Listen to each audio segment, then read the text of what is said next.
Welcome to Dimensional Shift, where we explore and actively deprogram ourselves, seek the truth of reality through expanding our perceptions, and focus on full remembrance of our true selves. As we begin to connect to our true selves, we will also see the truth of this illusory reality and the way it controls us through our manipulated perceptions.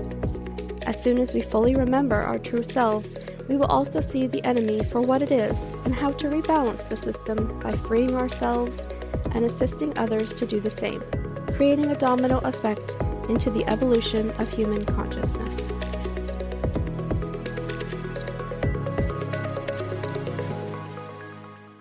Welcome back to Dimensional Shift.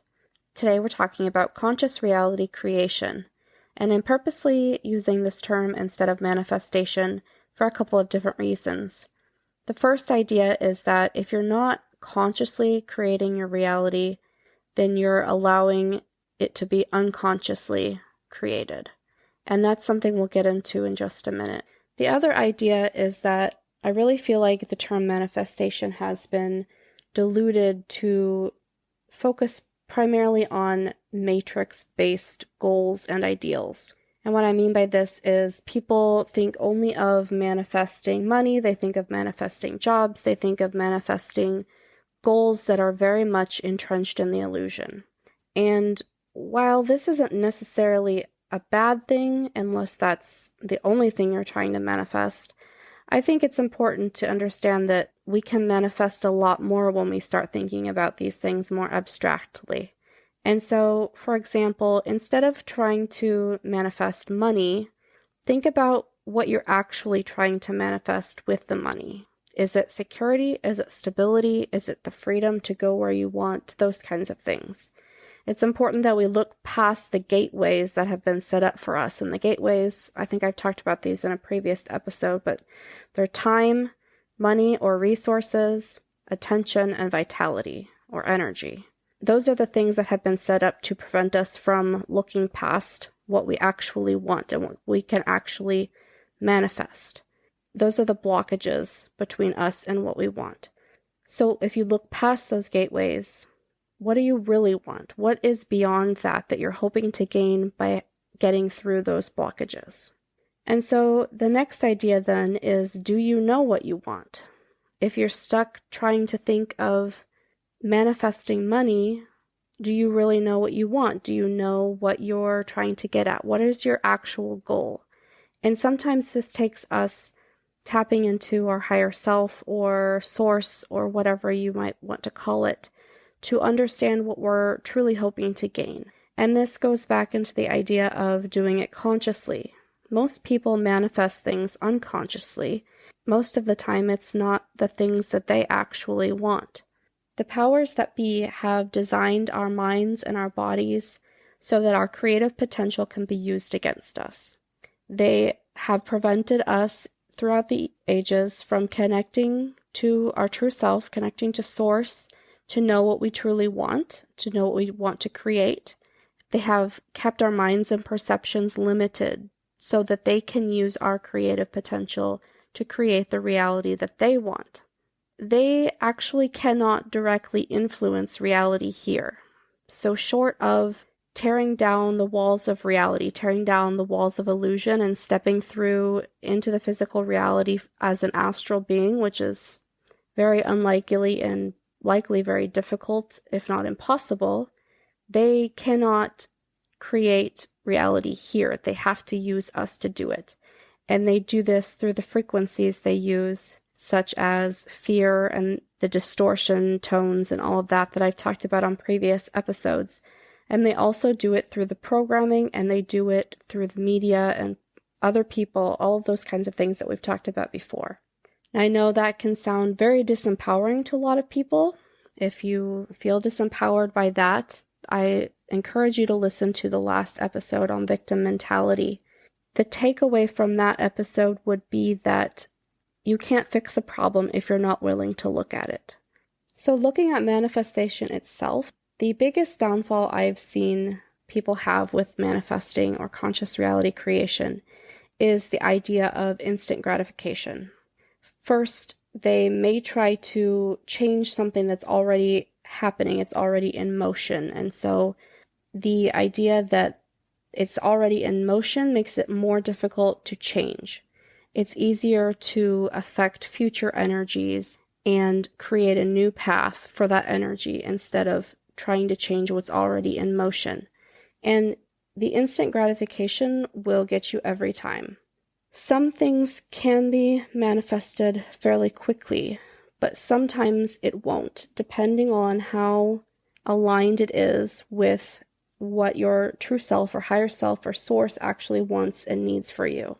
Sometimes we get impatient and we give up before it's even had a chance to get put out into the world.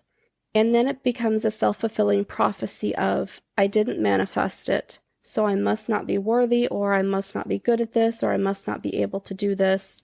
And then the doubt comes, and then you're not able to manifest further. So manifestation works through you, not to you.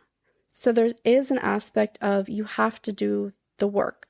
If you expect to set an intention and then ignore all the actions that your intuition's telling you to do, it's probably not going to manifest. And I'll give you an example of when this podcast episode first started downloading.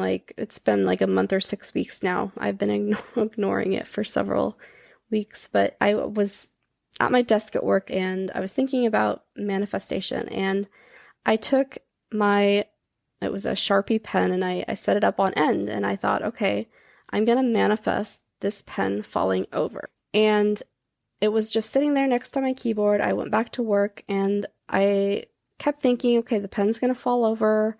It's going to manifest. And it was interesting because as I worked, unconsciously, subconsciously, however you want to think about it, I was bumping my desk. I was typing on my keyboard. Things were happening that were causing the pen to wobble a little bit, but it wasn't falling over. And maybe if I had given it more time, it would have. But then I had the thought, if I just knock the pen over, it will be manifested. So what am I waiting for? So there's very much an aspect of taking charge of your destiny, taking charge of the manifestation, putting in the work, following your intuition, doing those steps to manifest the thing instead of just waiting idly by for it to happen to you, because that's not how it will work. There is also the idea of you're surrendering the actual desire. So this is something a lot of people get stuck on too. There's the idea in manifestation that you put the intention out there and then you forget about it. You have to actually set the intention, and then you have to surrender, number one, what it may look like when it comes to you. Because trying to pin it down into an exact date, format that it comes in, the way it looks, all of that is actually limiting the possibilities, which makes it less likely you'll get your desired outcome. And that's why it's important to look past the gateways of time, money or resources, attention, and vitality, because that's not actually what you want. You want what's beyond that. And if you're trying to get just the gateways, you're never going to reach what's beyond that because the possibilities are going to be limited too much. You're also going to have to let go of your pride and your ego and your programming, because all of that's going to try and prevent you from the surrendering process, because your willpower, your human willpower here, has to align with what the higher consciousness or source wants, because in the end, we're not truly going to manifest anything that's not in our best interest consciously. So you have to surrender to the knowledge and wisdom that is outside of yourself. Know that source, higher consciousness, the universe, however you want to think about it, has your back, and it won't allow you to manifest anything that's going to be truly detrimental. Trying to force something that is out of alignment will result in a failed manifestation. It won't happen, or it will be totally wonky and just be kind of a disaster. We all know when we manifest things that end up being worse, where we think we've manifested the person of our dreams and it ends up being a toxic, abusive relationship. Like these types of things happen all the time. And so it's very important that we surrender the idea that we know best and allow for a higher consciousness to come in and work through us. And you're also going to have to trust your intuition. Sometimes we're not given the whole plan. We're not given the final destination. We're not given anything but the next step, because if we were given too many steps, if we were given the final destination, that would allow the powers that be to know the plan. And this would allow them to implement machinations to work against us.